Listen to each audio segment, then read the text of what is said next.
kok pintunya kebuka sendiri?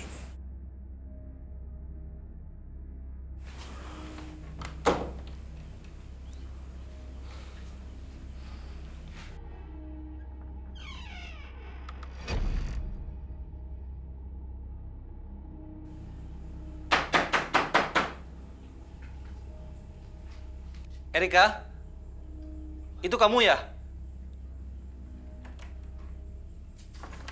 Putri? Putri? Kamu ngerjain Bapak ya?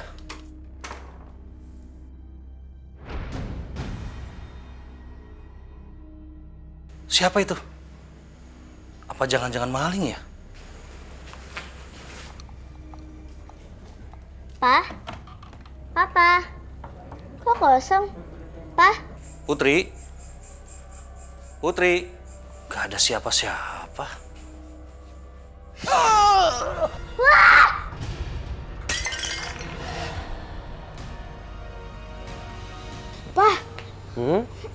Mama sampai gak masak. Mama kemana sih? Makanya, kita susul aja yuk. Mungkin mama lagi repot ngurus pembagian sembako. Emang acaranya di mana, Pa? Deket tuh di lapangan. Bulani, ntar meja yang ini dirapiin juga ya sekalian. Iya, nanti saya beresin, Mbak. Mama! Pasan, kok datang pas acara udah selesai sih? Iya, saya baru pulang kerja, Bu. Ya, Pasan jadi nggak tahu deh siapa yang nyumbang paling banyak. Pasan, sumbangan dari saya itu nggak ada yang barang-barang bekas loh. Terus sembako organisasi amal juga kebanyakan pakai uang saya. Bagus dong. Namanya sedekah kan bikin rezeki lebih berkah. Iya dong Pak, lagian saya juga malu kalau banyak orang yang lebih miskin dari saya itu nyumbangnya lebih banyak. Oh iya.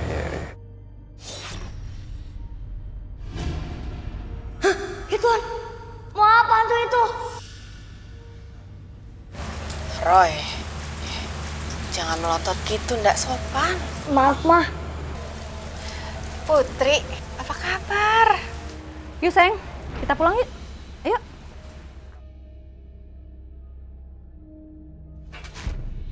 Sejak kematian papanya, Putri tidak mau bicara. Kelihatannya syok sekali. Justru keadaan Erika berbanding terbalik sama anaknya. Erika jadi makin kaya dan kehidupannya menjadi membaik.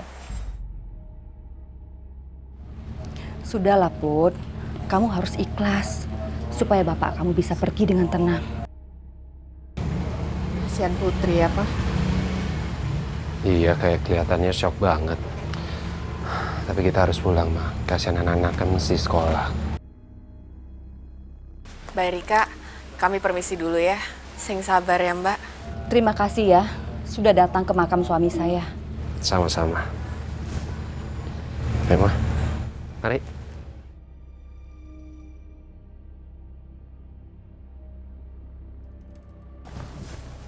Nih, cemilannya. Kenapa sih ketawa-ketawa sendiri, Papa? Enggak. Tadi itu temennya Mama, siapa? Bu Erika. Dia pakai perhiasan tuh udah kayak toko berjalan, ya nggak sih? Jangan gitulah, Pak. Harusnya kita tuh ikut seneng, soalnya dia itu setelah suaminya meninggal justru makin kaya loh. Ya, padahal dulunya dia itu setahu Papa kan sama suaminya itu hidup ala kadarnya. Terus makan juga masih bergantung dengan saudara-saudaranya itu. Tapi aneh kok bisa mendadak kaya ya, Ma? Katanya sih, kata ibu-ibu komplek nih, dia dapat warisan dari mertuanya kalau nggak salah. Tapi justru yang kasihan tuh anaknya, Pak. Si Putri itu semenjak papanya meninggal katanya sih nggak bisa bicara lagi. Ya mungkin masih shock kali ya. Enggak, itu semua karena Tante Erika ditempelin sama hantu zaman dulu. Jadi kamu tadi ngeliatin Tante Erika itu karena kamu lihat hantu ngikutin dia? Iya, Mah. Ada yang gak beres sama Tante Erika. Penglihatan mata batin Roy itu biasanya benar. Tapi mengingat sifat Erika, saya larang Roy untuk bertindak lebih jauh lagi. Takut Roy sampai dimaki-maki.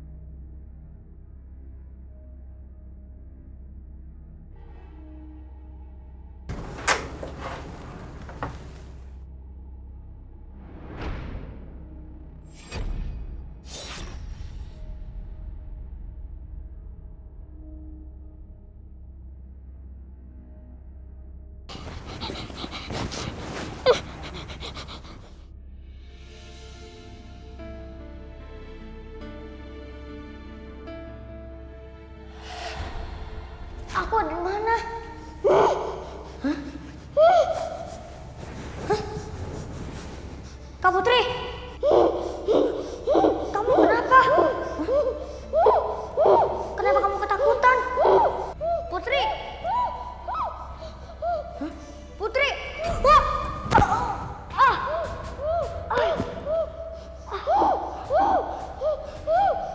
Kak Putri, pasti ada hubungannya sama hantu yang nempel di tubuh Tante Erika.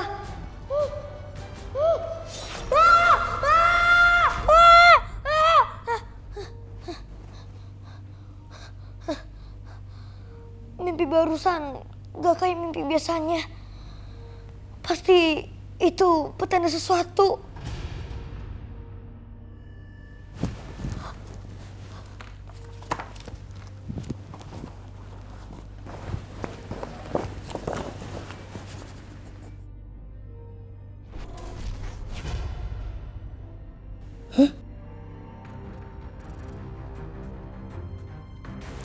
Roy, kok belum tidur?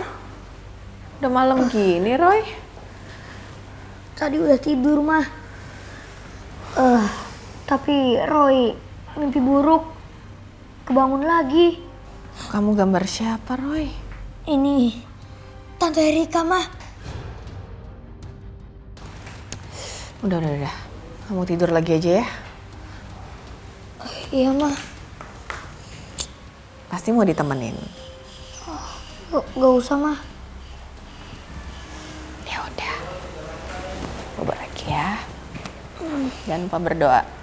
Iya, mah.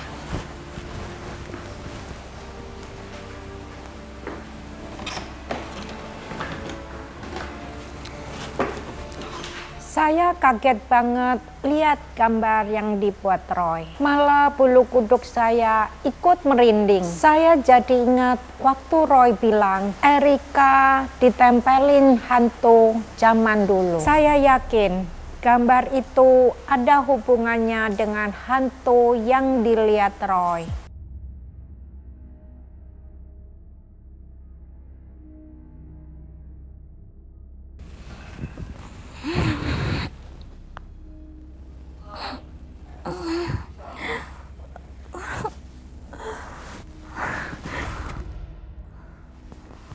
Badanku pada sakit semua.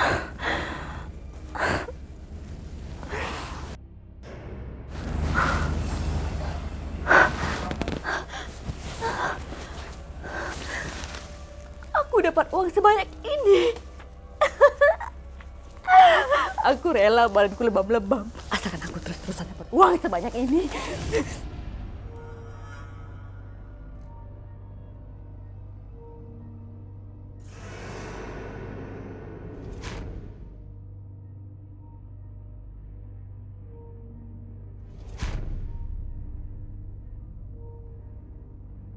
Rupanya itu yang membuat Tante Erika kaya.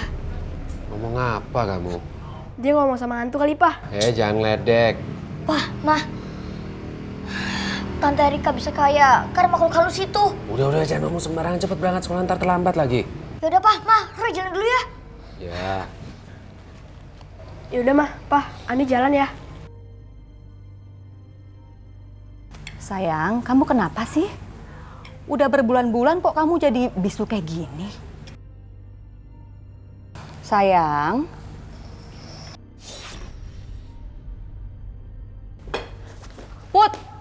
Putri mau kemana? Aduh, lama banget sih. Kak Putri, Kak. Kak. Kasih tahu aja, Kak. Roy tahu kok Kakak mau sampein sesuatu kan? Enggak percuma. Nanti Roy bakal bantu, Kak.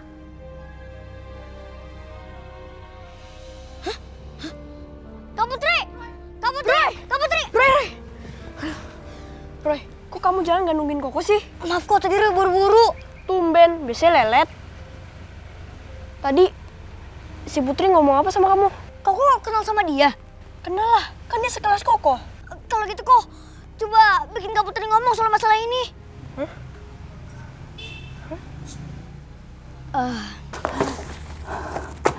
Aku kaya banget. Hartaku ini gak bakal habis 7 turunan.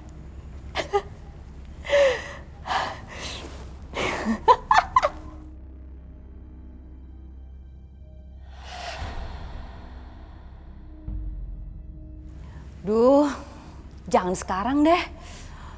Aku lagi sibuk. Ini belanjanya udah semua kan, Ma? Jangan bilang ntar sampai rumah ada yang ketinggalan.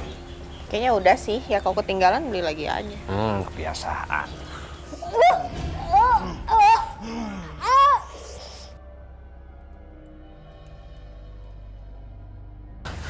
Kita coba cek ya, Ma. Takut Mbak Erika kenapa-napa? Mbak Erika? Bu Erika? Mbak! Bu Erika? Pak, dobrak aja, Pak. Iya, kayak Bu Erika dalam bahaya.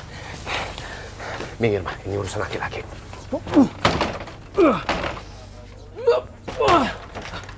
Masuk. Mbak Erika? Loh. Bu Erika kenapa, Bu? Sorry tadi kita masuk mendadak soalnya kita pas lewat denger suara berisik. Iya. Bang, nggak apa-apa? Enggak. Saya nggak apa-apa kok. Bu Lani dan Pak Hasan bisa pergi sekarang. Ya udah kalau nggak apa-apa. Iya. Tolong ya, pergi sekarang. Oke, permisi. Ayo, Ma.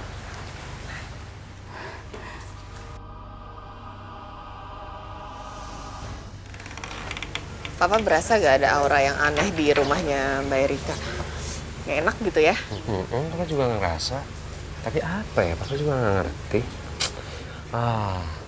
Roy pasti tahu, Ma. Dah, Roy jangan tahu lah, Pak. Biar dia nggak ikut-ikutan. Yuk, Cabut yuk. nih bawa.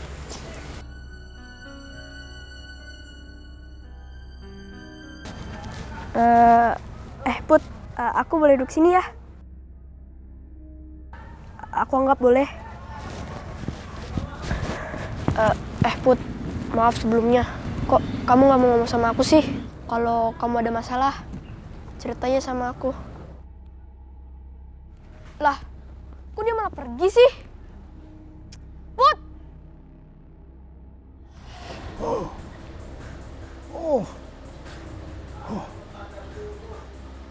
Ada pertanda buruk. Oh, pertanda buruk ini.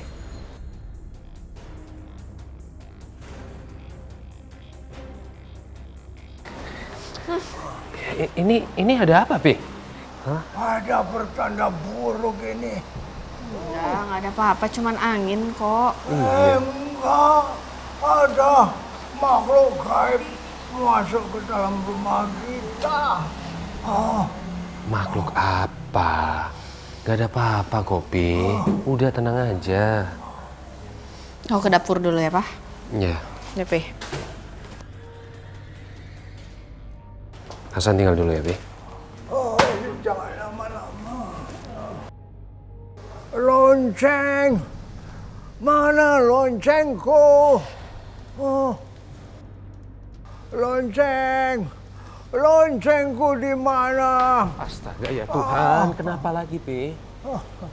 Lonceng, ada makhluk gaib ini masuk ke dalam rumah kita. Ini pertanda buruk. Aduh, apa ini? Ini kursi rodanya kok keras sendiri.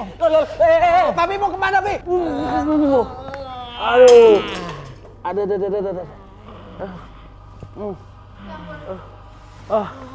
Pi, kok bisa gini sih? Udah. Kenapa ini? Gak usah pedulin, Papa. Tolong Papi. Tidak biasanya Papi panik dan setegang itu. Makanya saya langsung cari lonceng yang diminta Papi. Tapi saya tidak menemui lonceng itu. Saya jadi makin was-was. Saya berharap tidak ada makhluk gaib yang mengganggu saya dan keluarga saya.